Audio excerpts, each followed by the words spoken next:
How's it going, Eliminators? Today we're going to be having a look at a 10 horsepower, 5,000 watt generator that hasn't been started in a few years. So let's get right into it.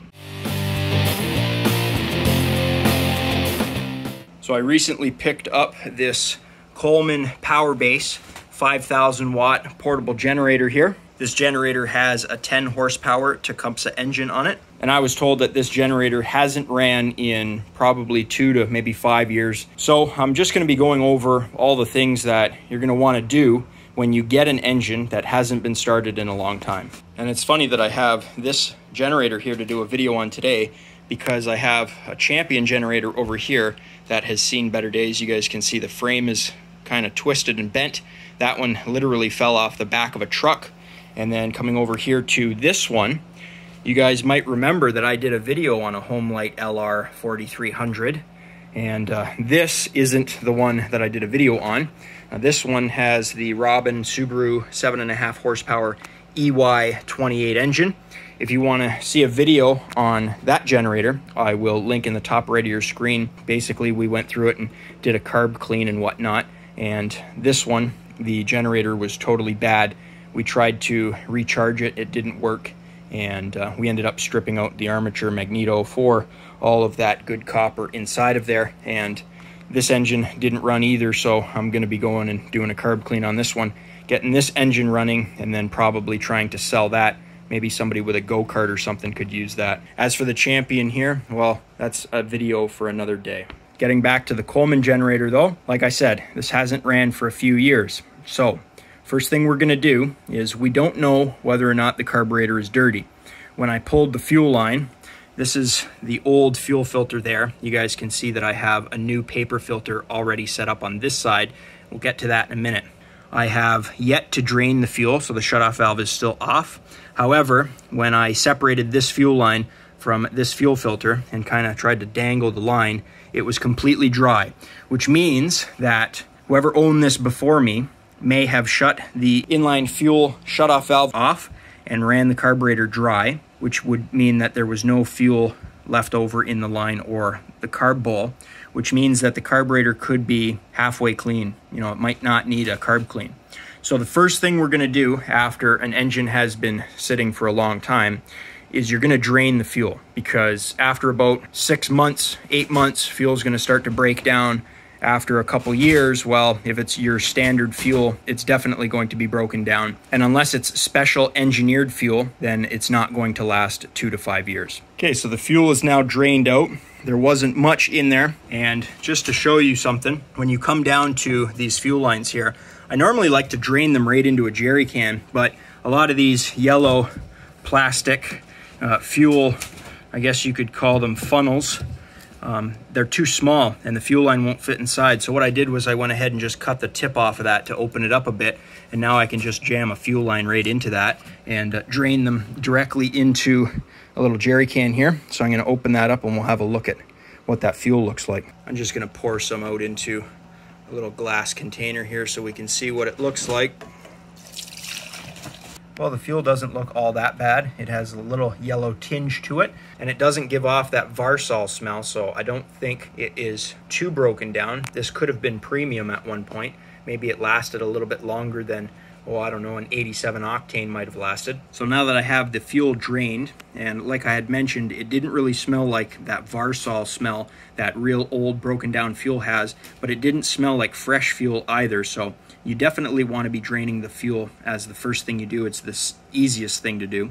But now that the fuel's drained, I can go ahead and reconnect my line using the new paper filter. Now, I used one of these on my previous Lawn Boy video when I redid the carb and the fuel line on that 2-stroke Lawn Boy. And I had a viewer ask me the question, which was a really good question: will a paper fuel filter give you a slower rate of fuel flow than one of these plastic filters with the screens in them?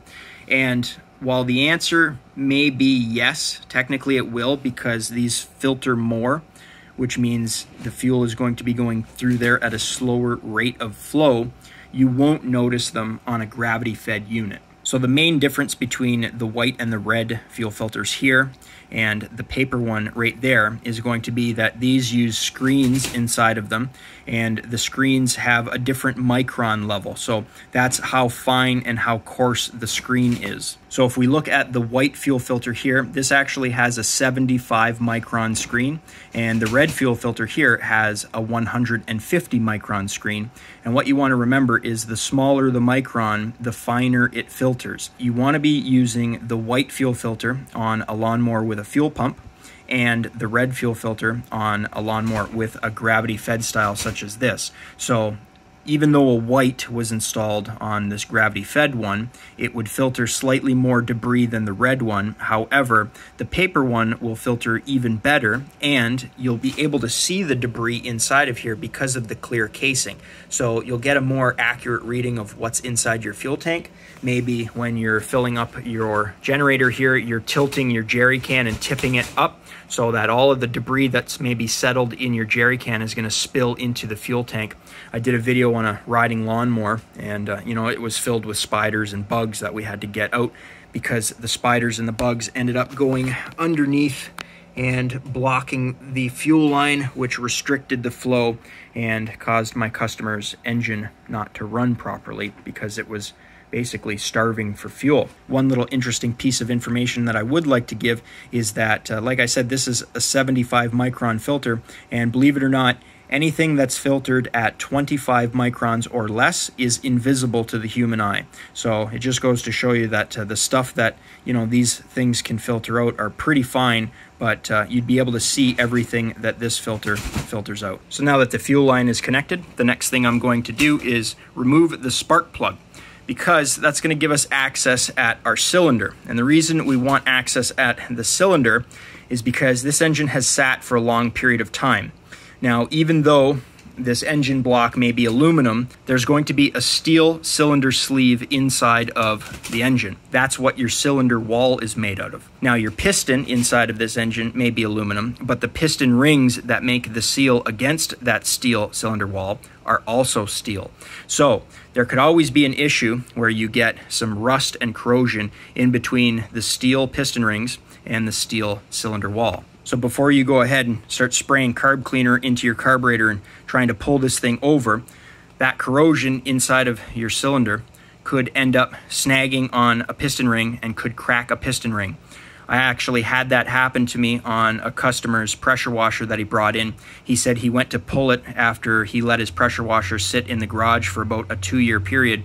And when he went to pull the recoil handle, the engine wouldn't turn over. So what he did was he removed the recoil and put a long Johnny bar, which is basically a really long ratchet, and he tried to turn over the cylinder by hand, and he ended up cracking the piston ring, because what happened was the piston ring seized itself to the cylinder wall.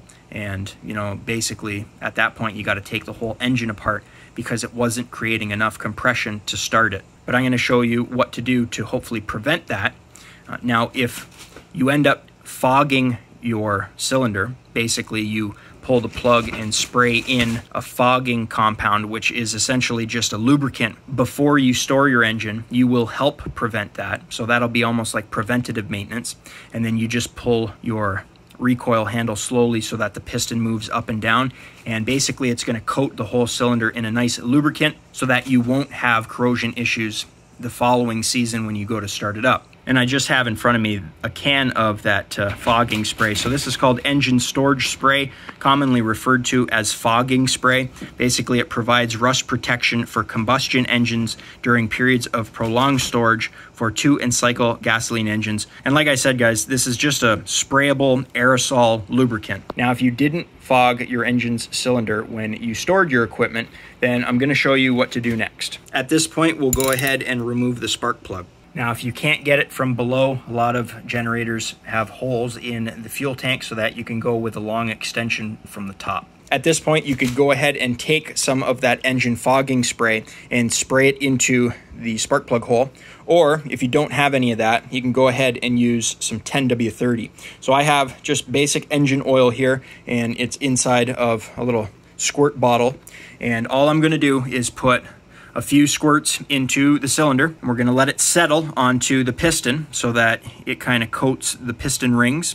And then we're going to go ahead and just slowly pull over the recoil here to turn the engine over so that the piston travels up and down in the cylinder, and that will help lubricate the cylinder and prevent any damage that could possibly happen. If there is a little bit of corrosion, the first thing you want to do is give it a little bit of lubrication instead of just going ahead and spraying some carb cleaner in there and firing this thing up and potentially causing some damage inside of the engine. Now, you don't need a whole lot, but a few squirts is good. And like I said, after you've had a chance to let it sit for a few minutes, we're just going to go ahead and slowly pull over the recoil here just to get that cylinder nice and lubricated. And we can see that this engine's turning over nicely. I'm not feeling any binding. And obviously it's easy to turn over now because the spark plug's out, so the engine's not building compression. And you don't have to do it much. That should be good enough. Now here's the thing about using fogging spray or 10W30 like I did. That oil or lubricant, whatever you use, is going to burn off and is going to cause a little bit of carbon inside of the engine when you go ahead and fire it up. You might see a little bit of smoke. So having said that, you're going to want to go ahead and put your old spark plug back in, because it's a good way to foul a new plug. So if I was to put a brand new spark plug in this engine and it gets all carboned up, well, it's kind of a waste of a plug. We can see that this engine uses a Champion RJ17LM, and although it does appear to be darkened a little bit, it doesn't appear to be carboned up all that bad. So I'll clean it up with my wire wheel just very quickly.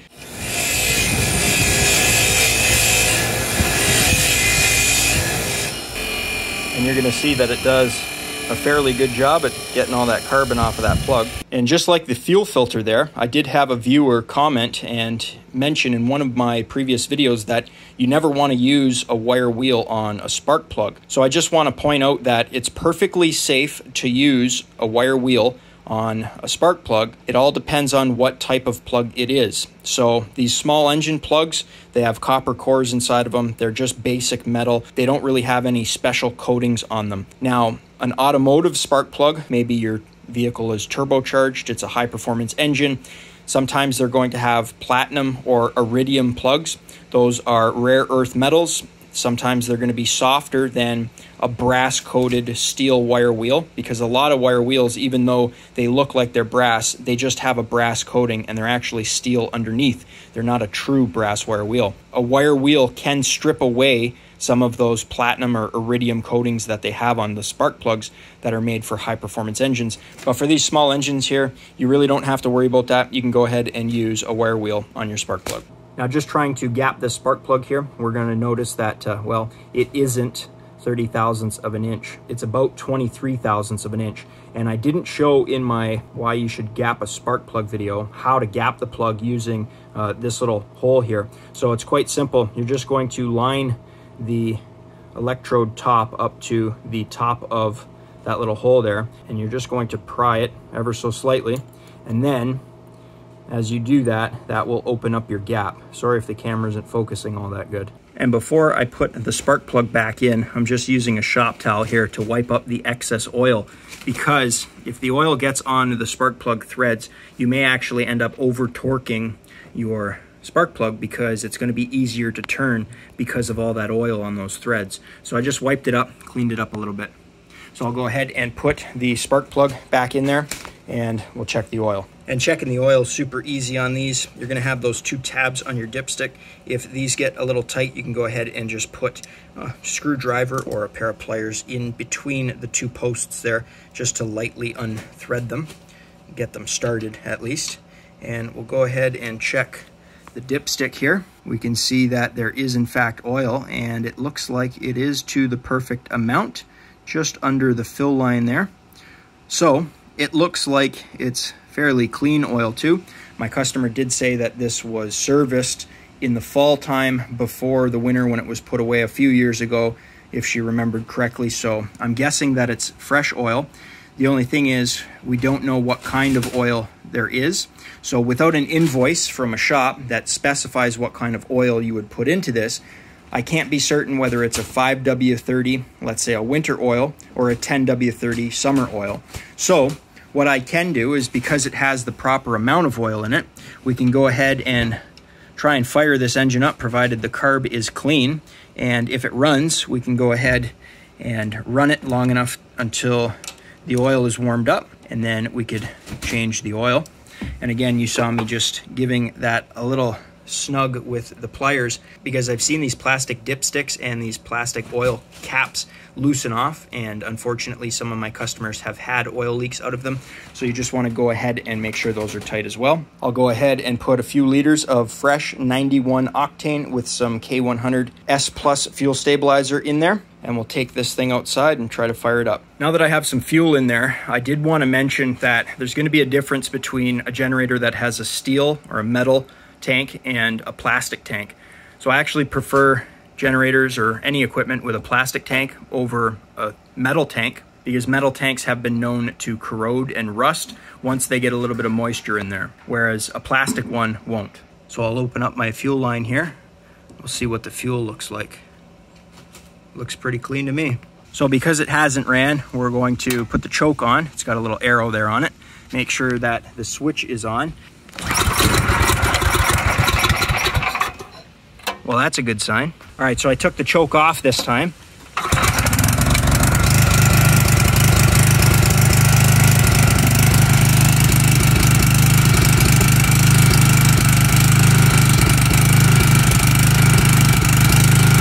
Little bit of sputtering, but it's running. So it's running better now that it's warmed up. There could have been a small piece of crap inside of the pilot jet. So I got two grinders set up here. The switches are on. I'll go ahead and turn the breaker on.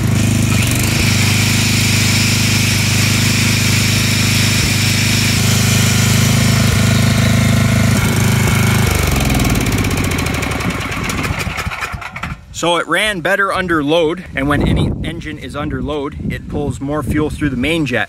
So if anything, there might be a little bit of gunk inside of the pilot jet, and I can go ahead and just pull off this little heat shroud here and have a look at that, because on these 10 horsepower Tecumsehs, I believe they have a fixed pilot jet. So it's just a little brass screw that goes in, and it has a little hole in there that's drilled to a specific size that allows a specific amount of fuel through on the idle circuit. And as for the main jet here, unlike a Briggs & Stratton or a Tecumseh on a snowblower, these have what's known as a fixed main jet, so you cannot adjust the main. So using a number 2 Phillips screwdriver and a 5/16 bit driver, I'll be able to go ahead and remove the 2 screws down here and the screw up top that holds this heat shroud into place.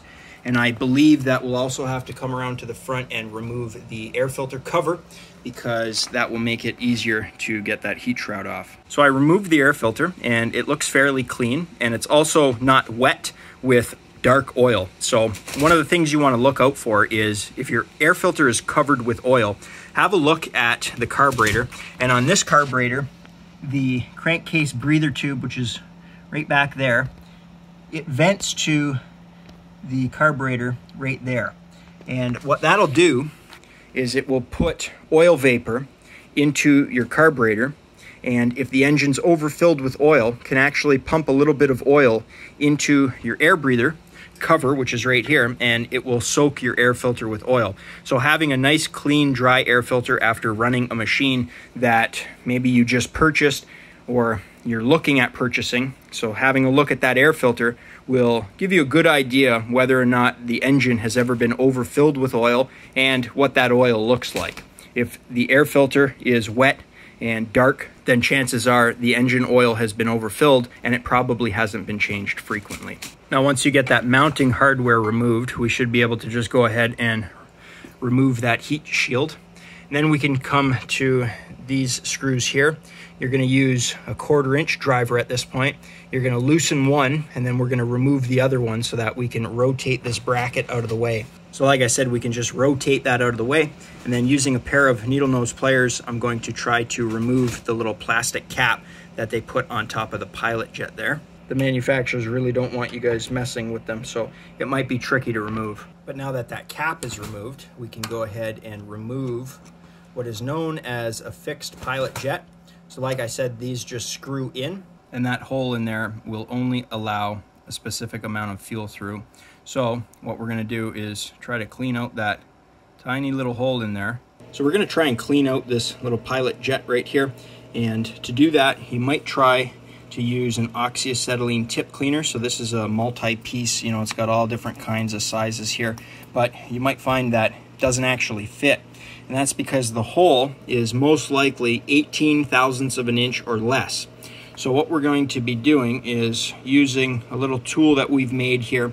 This is just a bristle off of a steel wire brush, and we've pushed that into a little piece of wooden dowel, and we're going to use that to just poke in there and clean out that tip. And what we're looking for is just to be able to see that it pushed through, so we know that that hole is clean. Now, if your engine is surging, so the engine's revving up and down, and you, let's say, plug in a grinder, something that's putting a load on the engine, you may find that in that case it runs a little better under load, but it surges when it's idling. You can go ahead and bore out and oversize the hole in this pilot jet here, but in order to do that, you will need what's known as a micro drill bit set. So you guys can see all the different sizes here. So normally they do start at about 18 thousandths of an inch, and I would highly recommend only going in increments of 2 thousandths of an inch. So that would be taking it up to 20 thousandths of an inch. And then again, you're gonna put your pilot jet back in at that point,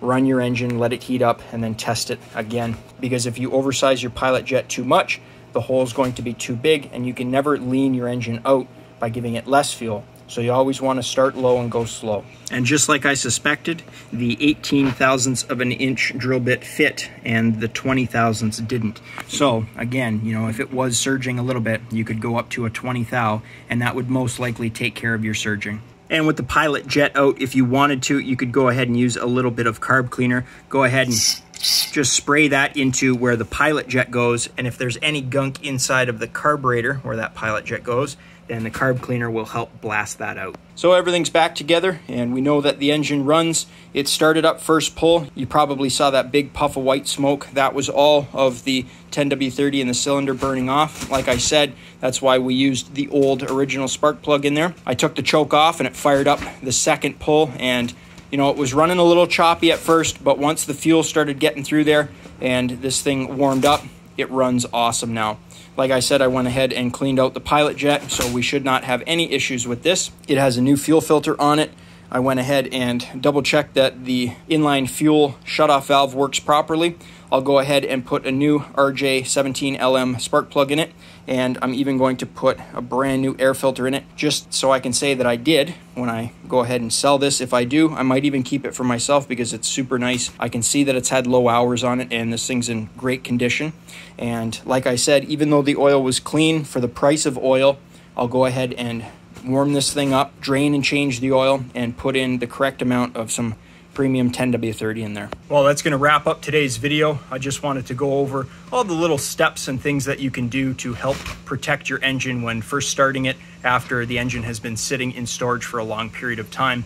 If you guys enjoyed the video, think about leaving me a thumbs up. You know, it really helps me out. You can click here to subscribe and click over here to watch one of my previous videos. I upload every single week, so be sure to stop on by next week, check channel out for new content. And as always, guys, thanks for watching.